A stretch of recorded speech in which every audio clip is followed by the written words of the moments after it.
അപ്പോൾ ഞാൻ ഒരു രാഷ്ട്രീയ ചോദ്യം കൂടി ചോദിക്കാം. ഇപ്പോൾ വളരെ സജീവമായി നമ്മൾ ചർച്ച ചെയ്തുകൊണ്ടിരിക്കുന്ന രണ്ട് വിഷയങ്ങളിൽ ഒന്ന്, രാഹുൽ ഗാന്ധി വരുമ്പോൾ അങ്ങ് തന്നെ ഏറെക്കാലം പിടിച്ചുകൊണ്ട് നടന്ന അങ്ങയുടെ തന്നെ ഹൃദയവികാരത്തിൻ്റെ ഭാഗമായ ലീഗിന്റെ പച്ചക്കൊടി ഉയർത്താൻ കഴിയാതെ പോയൊരു രാഷ്ട്രീയ സാഹചര്യം വയനാട്ടിലുണ്ട് എന്നാണ്. അത് CPM വലിയ രീതിയിൽ പ്രചരണ വിഷയമാക്കുന്നു. അതിൽ കോൺഗ്രസ് പ്രതിരോധിക്കുന്നത് BJPയുടെ പ്രചരണത്തിൽ പോയി വീഴാതിരിക്കാൻ, ആ കെണിയിൽ വീഴാതിരിക്കാൻ എടുത്ത ഒരു തന്ത്രം എന്ന നിലയിലാണ്. യഥാർത്ഥത്തിൽ നിങ്ങൾ CPM ഈ ലീഗിന്റെ കൊടി താഴ്ത്തി എന്നുള്ളൊരു പ്രചരണം നടത്തുന്നത് എന്തിനു വേണ്ടിയാണ്? അത് BJP സഹായിക്കാൻ വേണ്ടിയാണോ, അതല്ല ശരിക്കും ലീഗുകാരുടെ വിഷമം മനസ്സിലാക്കിയിട്ടാണ്? അല്ല, അതല്ലല്ലോ വേണ്ടത്. ചെരുപ്പിനനുസരിച്ച് കാല് മുറിക്കല്ലല്ലോ വേണ്ടത്. അദ്ദേഹത്തിന് അങ്ങനെ പ്രയാസമുണ്ടെങ്കിൽ ലീഗ് കൊടികളില്ലാത്ത, ലീഗ് വോട്ടിൻ്റെ സ്വാധീനമില്ലാത്ത വേറെ മേഖലയിൽ പോയി മത്സരിക്കല്ലേ വേണ്ടത്. ഇത് ചെറിയ ചെരുപ്പിട്ടു അതിന് പാകപ്പെടുത്താൻ വേണ്ടി കാലിനെ ചെത്തിമിരിക്കുന്നത് ശരിയാണോ? കൊടിയും തൊപ്പിയും ഒക്കെ ഒഴിവാക്കാൻ, ഇപ്പോൾ തൊപ്പി അറക്കുറ ഒഴിവാക്കിയിട്ടുണ്ട് പറയുന്നുണ്ട്. ഇനിയിപ്പോൾ കൊടിയും ഒഴിവാക്കി കഴിഞ്ഞാൽ, പണ്ട് അങ്ങനെ ഒരു സംഭവം ഉണ്ടായിരുന്നു കേട്ടോ. തൊപ്പി ഒഴിവാക്കിയിട്ടാണല്ലോ ഒരു മന്ത്രിസഭയിലേക്ക് എടുക്കാൻ ഉണ്ടായിരുന്നത്. ഉണ്ടായിരുന്നല്ലോ കോൺഗ്രസ് അന്നൊരു ഡിമാൻഡ് വെച്ചിട്ടുണ്ടായിരുന്നു. പക്ഷേ ആ ഒരു വേദനാജനകമായ ഓർമ്മ ഇന്ന് എല്ലായിടത്തും ഉണ്ട്. പിന്നീട് ഇടതുപക്ഷ ഗവൺമെൻറ് CPM ആണ്, തൊപ്പി കമ്മ്യൂണിസ്റ്റ് പാർട്ടിയാണ്, തൊപ്പി വെച്ച CH-നെ തന്നെ ഞങ്ങൾ മന്ത്രിയാക്കാം എന്ന് പറഞ്ഞിട്ടുണ്ടായിരുന്നത്. അതായത് ഈ കോൺഗ്രസിന്റെ സ്ഥാനത്ത് CPM ആയിരുന്നെങ്കിൽ ലീഗിന് അവസ്ഥ ഒരിക്കലും ഉണ്ടാവില്ലായിരുന്നു. മാത്രമല്ല, രാഹുൽ ഗാന്ധി കേരളത്തിൽ വന്ന് മത്സരിക്കുന്നില്ലായിരുന്നുവെങ്കിൽ ലീഗ് സമൂഹത്തിന് ഈ നാണക്കേട് ഉണ്ടാവില്ലായിരുന്നു. യഥാർത്ഥത്തിൽ ലീഗിന് സംഭവിച്ച നാണക്കേടെന്ന രീതിയിലാണ് കേസ്. തീർച്ചയായിട്ടും കൊടി വലിയൊരു പ്രശ്നമൊന്നുമല്ല, ഞങ്ങൾ കൊടി മാറ്റിവെച്ചാലും ഞങ്ങൾക്ക് രാഹുൽ ഗാന്ധിയുടെ മുഖമുണ്ട് എന്നാണ്. കൊടിയും പ്രശ്നമല്ല അവർക്ക്, തൊപ്പിയും പ്രശ്നമല്ല അവർക്ക്, ഇതൊന്നും അവർക്ക് പ്രശ്നമല്ലെന്നേ. ഇത് അപ്പോഴത്തെ അവസരത്തിനനുസരിച്ച് വ്യാഖ്യാനിക്കും. ഐഡിയോളജി എന്നോ നഷ്ടപ്പെട്ട് കഴിഞ്ഞിരിക്കുന്നു. അല്ലെങ്കിൽ കൊടിയെക്കുറിച്ച് ആരങ്ങനെ പറയും? കൊടിയെക്കുറിച്ചല്ലേ എല്ലാ മഹത്വക്കളും വാഴ്ത്തിയിട്ടുള്ളത്. ടാഗോർ വാഴ്ത്തിയിട്ടുണ്ട് കൊടിയെക്കുറിച്ച്, കുമാരനാശാൻ പാടിയിട്ടുണ്ട്. കൊടി മാറ്റിക്കെട്ടിയ ഒരു സമൂഹത്തെ ഒരു കുമാരനാശാൻ പറഞ്ഞിട്ടുണ്ടല്ലോ, കൊടി മാറ്റിക്കെട്ടിയ ധ്വജകോടി എന്ന പോലെ എന്നാണ്.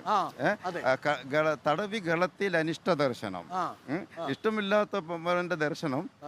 താലി ഒരു പെണ്ണിന്റെ കഴുത്തിൽ ചാർത്തിയാൽ എങ്ങനെയുണ്ടാവും? അതിനെക്കുറിച്ച് ആശാൻ പറഞ്ഞത് തടവി ഗളത്തിൽ അനിഷ്ട ദർശനം, ഏതുപോലെ കൊടി മാറ്റിക്കെട്ടിയ ധ്വജകോടി എന്ന പോലെന്നാണ്. അപ്പൊ കൊടിക്ക് എത്ര പ്രാധാന്യമുണ്ടല്ലോ. അപ്പൊ ആ കൊടി മാറ്റിയത് ലീഗിനെ സംബന്ധിച്ച് രാഷ്ട്രീയമായ ഒരു പരാജയമാണെന്നാണോ?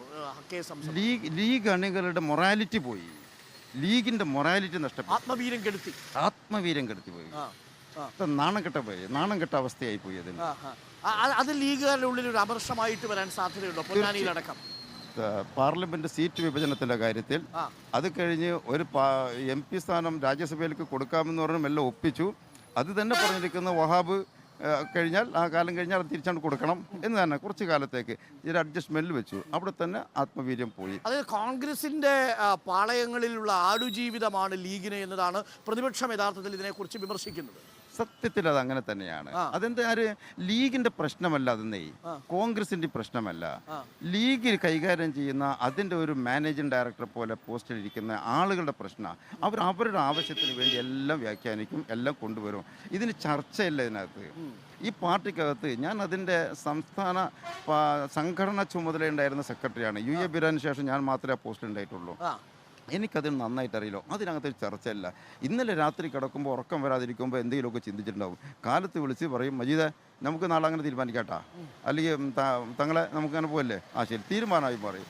അതല്ലാതെ വേറൊരു കാര്യമില്ല. 2-3 ആളുകളുടെ മാത്രം തീരുമാനമാണ്. ഒരാളുടെ എന്ന് വേണമെങ്കിൽ പറയാം, അത് മറ്റുള്ളവരൊക്കെ മെഗാഫോണാണ്. അത്രേ ഉള്ളൂ.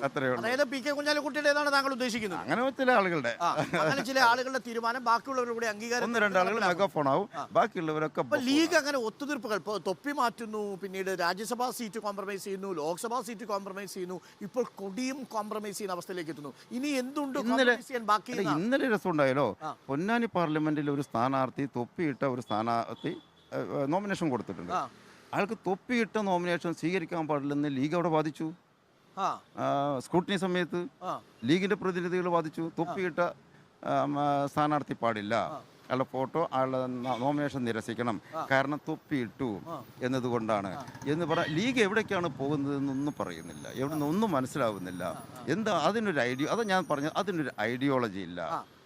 അത് ഒരു ആൾക്കൂട്ടമായി മാത്രം മാറി. ലീഗ് ഒരു ആൾക്കൂട്ടമായി മാറി എന്നതിന്റെ ഉദാഹരണമാണ് കൊടി നഷ്ടപ്പെട്ട ലീഗിന്റെ കൊടി നഷ്ടപ്പെട്ട ലീഗിന്റെ റാലി. കൊടി നഷ്ടപ്പെട്ട ലീഗ് ഒരു ആൾക്കൂട്ടമായി മാറിക്കഴിഞ്ഞു. മറ്റൊരു കാര്യം കെ എസ് ഹംസയുടെ ഏറ്റവും പ്രധാനപ്പെട്ട വിമർശനം.